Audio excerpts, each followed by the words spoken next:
ಕರ್ನಾಟಕದ number 1 PU college Excel PU college Guruvayanakere.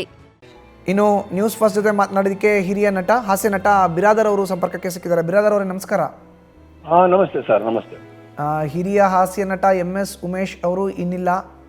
ತಾವು ಅವರ ಜೊತೆ ಕಳೆದಂಥ ಕ್ಷಣಗಳು, ಮಾಡಿದಂಥ ಪಾತ್ರಗಳು, ಅವ್ರನ್ನ ಬಹಳ ಹತ್ತಿರದಿಂದ ಬಲ್ಲವರಾಗಿ ಏನು ಹೇಳ್ತೀರಿ ಈ ಸಂದರ್ಭದಲ್ಲಿ? ಇಲ್ಲ ಸರ್, ಬಹಳ ಒಂದು ದೊಡ್ಡ ಆಘಾತ ಸರ್ ಇದು.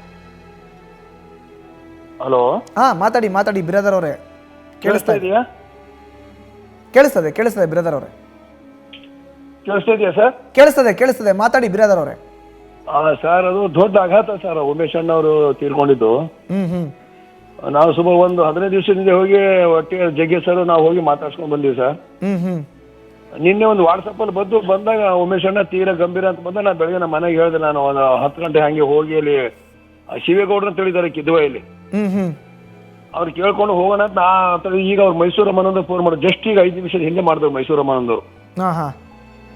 ಅವ್ರು ನಾವು ಸುಮಾರು ಸಿನಿಮಾಗಳು ಮಾಡಿ ಸರ್. ಎಲ್ಲೆಲ್ಲ ರೂಮಲ್ಲಿ ಒಟ್ಟಿಗೆ ಇದ್ದೀವಿ.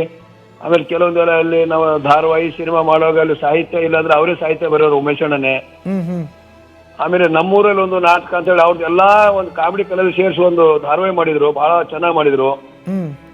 ತುಂಬಾ ಒಳ್ಳೆ ಮನುಷ್ಯ. ಸಂಗೀತ ಬಲ್ಲವರು, ಅಧ್ಯಾತ್ಮ ಬಲ್ಲವರು, ಆಯ್ತು ಪ್ರೀತಿ ಕೊಡೋರು, ಯಾರ ಮೇಲೆ ಕೋಪ ಮಾಡ್ಕೊಳ್ತಾ ಇಲ್ಲ, ಎಲ್ಲರನ್ನ ಒಂದೇ ಸಮವಾಗಿ ನೋಡ್ತಿದ್ರು ಸರ್.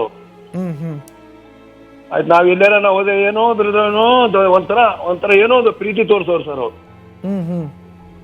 ಆಯ್ತು ರಂಗಭೂಮಿಯಿಂದ ಬಂದವರು, ನಮ್ಕಿನ್ನ ಹಿರಿಯರು, ತುಂಬಾ ಒಳ್ಳೆ ಮನುಷ್ಯ ಸರ್. ತಾವು ಅವರಲ್ಲಿ ಐಡೆಂಟಿಫೈ ಮಾಡಿದಂತ ಒಂದು ಗುಣದ ಬಗ್ಗೆ ಹೇಳೋದಾದ್ರೆ ಬಿರಾದರ್ ಅವರ ಏನ್ ಹೇಳ್ತೀರಿ? ಇಲ್ಲ ಸರ್, ಅವರಿಗೆ ಒಂದು ಯಾರ ದ್ವೇಷ ಅದೇನಿದ್ದಿಲ್ಲ. ಆಮೇಲೆ ಅವ್ರಿಗೆ ಪಾರ್ ಮಾಡ್ತಾ ಇತ್ತು ಸರ್. ಅಧ್ಯಾತ್ಮ ಇತ್ತು ಅವ್ರಿಗೆ. ಯಾವ್ದು ಇಲ್ಲಿ ಕಣೋ ಅದು ನಮ್ಗೆ ಲಭ್ಯ ಇದ್ರೆ ಸಿಗತ್ ಕಣೋ, ಇಲ್ಲ ಸಿಗಲ್ಲ, ಅದು ಏನ್ ಮಾಡಕ್ ಆಗಲ್ಲ, ಹಿಂಗ್ ಬರ್ತಿದ್ರು. ಅದು ಹಂಗಾಗಿ ಯಾವ್ದಾರು ಒಂದು ಸಿನಿಮಾ ಹೇಳಿ ಹೋಯ್ತು, ಏನಾಯ್ತೋಣ ಹಿಂಗ ಇಲ್ಲ ಕಣೋ, ಅದೇ ಕ್ಯಾನ್ಸಲ್ ಇದೆ ಅಂತ ಕಣೋ, ಕ್ಯಾನ್ಸಲ್ ಆಯ್ತೋಣ, ಏನ್ ಮಾಡಕ್ ಆಗಲ್ಲ ಕಣೋ, ಲಭ್ಯ ಬೇಕು ಕಣೋ ಅಂತಿಲ್ಲ, ಲಭ್ಯ ಹೋಯ್ತು, ಏನ್ ಮಾಡಕ್ ಆಗಲ್ಲ, ಆ ತರ ಇದ್ರು ಸರ್. ಯಾರ ದ್ವೇಷ ಮತ್ತು ಇಲ್ಲ ಕಣೋ, ನಮ್ಗೆ ಇಲ್ಲ, ಯಾರಿಗೂ ಸಿಗೋದು ನಮ್ಗೆ ಸಿಗಲ್ಲ, ಹಂಗೆಲ್ಲ ಸಿಗಲಕ್ ಸಾಧ್ಯ ಇಲ್ಲ ಅಂತೀವಿ. ಆಮೇಲೆ ನಮ್ಮೂರಲ್ಲಿ ನಾಟಕದಲ್ಲಿ ಒಂದು ಹಾಡು ಇದು ಬರ್ದಿದ್ರು. ಅನ್ನದ ಋಣ ಭೂಮಿ ಋಣ ಮುಗಿದ ಮೇಲೆ ಯಾರಿಗೂ ಬಿಡಲ್ಲ ಜವರಾಯ ಅಂತ ಹೇಳಿ. ಬಹಳ ಒಳ್ಳೆ ಸಾಹಿತ್ಯ ಸರ್. ಒಳ್ಳೆ ಸಾಹಿತ್ಯ ಜ್ಞಾನ, ಸಂಗೀತ ಜ್ಞಾನ, ಪ್ರೀತಿ, ಆಯ್ತು ಕಲೆ ಅಂದ್ರೆ ಬಹಳ ಒಂದು ಅವ್ರಿಗೆ ಪ್ರೀತಿ, ಕಲೆ ಅಂದ್ರೆ ಆಯ್ತು ಯಾರಿಗೂ ದ್ವೇಷವಾಗಿ ಮಾತಾಡೋದಾಗಿದೆ. ಮತ್ತು ಅವ್ರು ಇದ್ದಿಲ್ಲ ಸರ್, ಒಂಥರ ಬಹಳ ಸೌಮ್ಯ ವ್ಯಕ್ತಿ ಸರ್. ಯಾರ ಬಗ್ಗೆ ಮಾತಾಡ್ತಾ ಇಲ್ಲ ಸರ್. ಯಾರೇ ಬಂದ್ರೆ ಬಾ ಕಣೋ, ನಾನೇ ಬರ್ತಿದ್ದೀನಿ ಕಣೋ, ನೀನೇ ಮಾಡ್ಬೇಕು. ಕೆಲವು ಸರ್ ಎಲ್ಲಾರು ಅವ್ರ ಸಾಹಿತ್ಯ ಬಳಿ ನೀನೇ ಮಾಡ್ಕೊಣೋ, ಚೆನ್ನಾಗಿರುತ್ತೆ, ಚೆನ್ನಾಗಿ ನೀನು ಮಾಡ್ಕೊಡೋ, ಬಿಡ್ಬೇಡ ಅಂತ ಫೋನ್ ಮಾಡೋರು.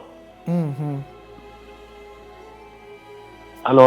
ಸೊ ತಾವು ಈಗ ಹೊರಟಿದ್ದೀರಿ ಬಿರಾದರ್ ಅವರೇ ಅವ್ರನ್ನ ಅಂತಿಮ ದರ್ಶನವನ್ನ ಪಡಿಲಿಕ್ಕೆ? ಪಡಿತೀವಿ ಸರ್. ಅದು ನೋಡೋಣ, ಏನಾಗ ರವೀಂದ್ರ ಕಲಾಕ್ಷೇತ್ರ ಹತ್ರ ತರ್ತಾರಂತೆ. ಅದು ಸಮಯ ನೋಡ್ಕೊಂಡು ಹೋಗ್ತೀವಿ ಸರ್.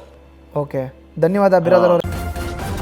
ನ್ಯೂಸ್ ಫಸ್ಟ್ ನಿರ್ಭೀತಿಯಿಂದ ನಿಮ್ಮ ಪರವಾಗಿ.